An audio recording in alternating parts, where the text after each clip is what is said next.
자, 주관적 정당 요소를 결의한 경우 제가 중요하다고 말씀드렸죠. 자, 별표 치시고. 자, 문제점 볼게요. 자, 객정은 존재하는데 주정이 없는 경우다 그랬어요.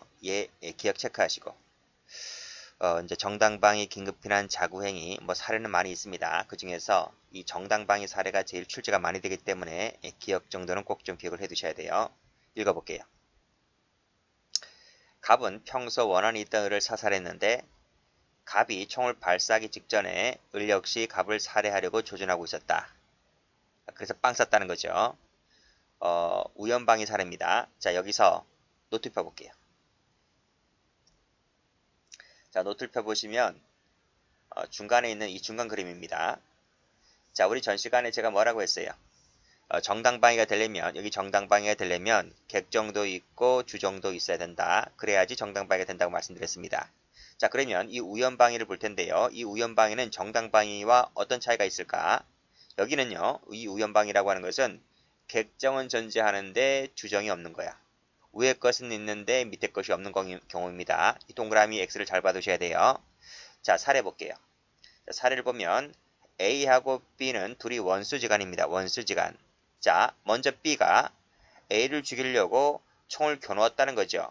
그쵸? 총을 겨누었다. 즉 A에 대한 현재의 부당한 침해가 있는 거죠. 있기 때문에 객정은 있는 거죠. 그쵸? 자, 문제는 A입니다. A는 왼쪽 그림에서처럼 정당방위 의사로 빵 쏘는 것이 아니라 살인죄 고의로 빵 쏘는 거예요. 즉 A는 B가 나에게 총을 겨누고 있다는 것을 몰라요. 모르고 정당방위 의사가 아니라 살인죄 고의로 빵 쐈다는 거죠. 결론만 말씀드리면 정당방위와 마찬가지 결론이 되는 거죠. 그렇죠? 그래서 우연하게도 정당방위가 되었다 이 뜻입니다. 즉 A는 위에 것은 있는데 위의 상황은 존재하는데 밑에 정당방위 의사가 없기 때문에 이때 이 A 주체는 뭘까라는 거예요. 뭘까? 자, 그래서 밑에 그림이 나와 있죠. 제가 전 시간에 뭐라 그랬어요? 자, 고전적 신고전적 범죄체계론의 경우에는 구성요건이 객관적인 것만 존재하기 때문에 위법성 조각 사이도 이것을 탈락시켜주는 객정만 존재하면 된다고 말씀드렸지 않습니까? 주정은 필요 없다. 있다 없다? 여기 나와 있네. 주정은 그딴 거 필요 없다. 필요 없다. 그래서 오로지 객정만 있으면 되기 때문에 이 사례에서 객정은 존재하잖아요. 객정은 존재하기 때문에 따라서 A는 무슨 죄가 된다? 정당방위가 된다. 이렇게 보시면 됩니다. 두 번째, 그러니까 이것도 같이 봐두셔야 돼요. 이러한 결론과 똑같이 되는 것은 결과반가치론자도 똑같고 그 다음에 객관적 위법성론도 똑같다. 이거 외우셔야 됩니다.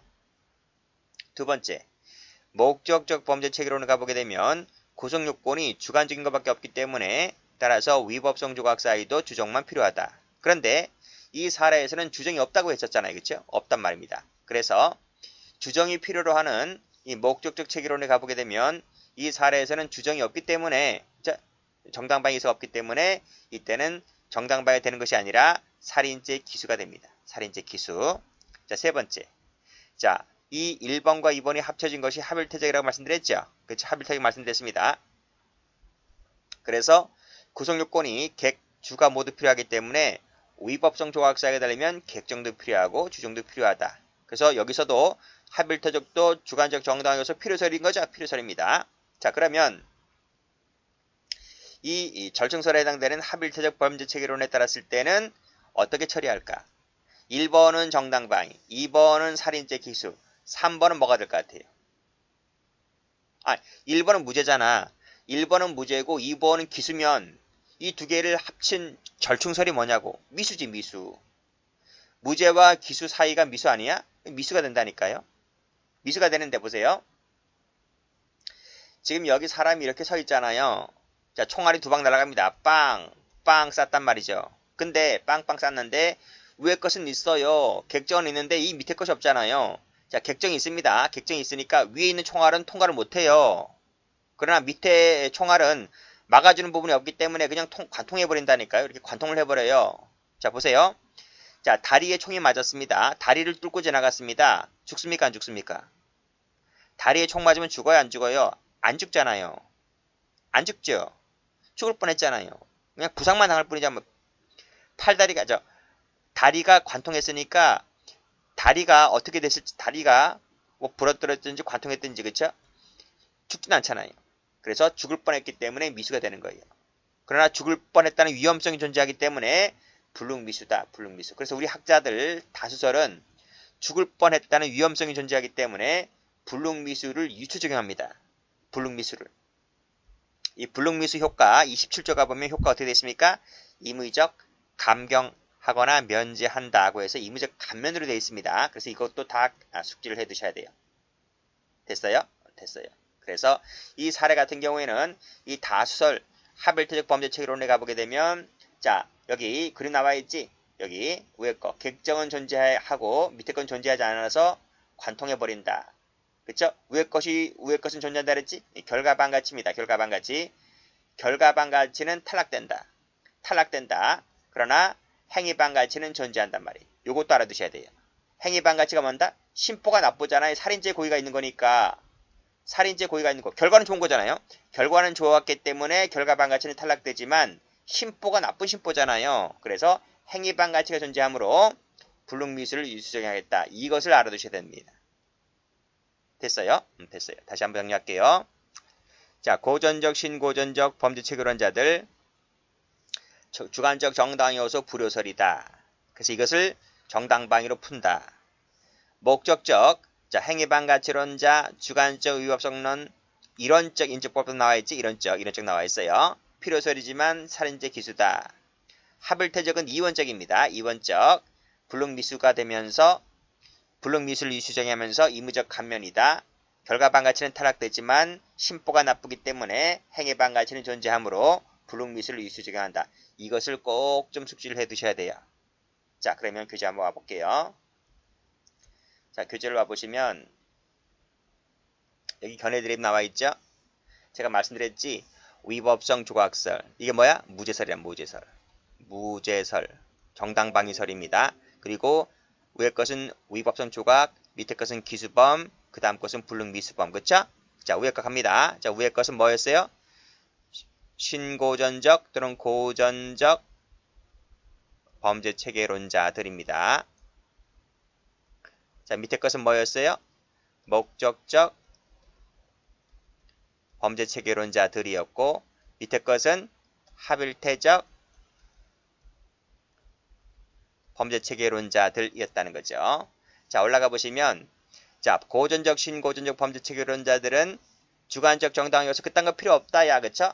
필요 없어요. 불효설로 가요. 그리고 결과반가치 이론자들이다. 그쵸? 여기서는 무죄가 된다. 그리고 밑에 거. 자, 목적적 범죄체계론자들은 뭐였습니까? 행위반가치론자들이었죠. 행위반가치 이론론자입니다. 이론론자들. 그래서 이것을 다른 말로 적으세요. 이론적 인적 불법론이야. 불법론자들에 따르게 되면 기수가 된다는 것이고, 자, 밑에 거 불능미수범설 나와 있었지? 지금 뭐였어요? 이원적 적으셔야 돼요. 인적 불법론 출제가 된 적이 있습니다. 적으세요. 에 따르게 되면 결과반가치는 탈락되었지? 왜? 결과는 좋았잖아요. 정당방위 된 거니까. 그쵸? 결과반가치는 이것도 다 외우셔야 돼요. 결과반가치는 탈락되었지만 심보가 나쁘니까 행위반가치는 그대로 존재한다. 이것도 시험 문제입니다. 뭐가 탈락되는지 뭐가 존재하는지까지 다 정리를 해 두셔야 돼요. 불능미수를 유수한다. 여기는 적으셔야 돼요. 가로 열고 임의적 감면까지 적으셔야 돼요. 꼭 좀 숙지를 해 두셔야 됩니다. 자, 됐습니다. 이제 끝났어요. 자, 결국 이제 세 번째는 효과죠. 위법성 조각사의 효과. 이게 존재하면 적법행위가 된다. 적법행위가 되기 때문에 형벌 받지 않고 보안처분 받지 않습니다. 그리고 여기에 가담자는 똑같이 밑에 공범도 탈락됩니다. 이 위법성 조각사의 정당방위로 나아가는 행위에 대해서는 상대방보다 정당방위로 대항할 수 없다는 것은 정당방위 쪽에서 배워요. 자, 됐고 마지막에 경합. 하나의 이 구성요건에 해당되는 행위가 수개의 조각 사이가 되는 경우도 있습니다. 그랬을 때는 먼저 이제 21조, 22조, 22, 23조, 4조를 먼저 검토를 해봐요. 먼저 검토를 해보고 이게 부정될 때 마지막에 최후적으로 20조를 가장 마지막에 보충적으로 이제 검토를 해봅니다. 그래서 21조부터 24조까지는 20조 정당행위에 대해서 특별 규정이기 때문에 먼저 검토해본다. 그래서 20조를 가장 마지막에 배우는 거예요. 뭐 이런 건 뭐 중요하지 않습니다. 중요한 것은 우연방위 쪽 사례 잘 받으시고 이 모든 것을 다 숙지해 두셔야 돼요.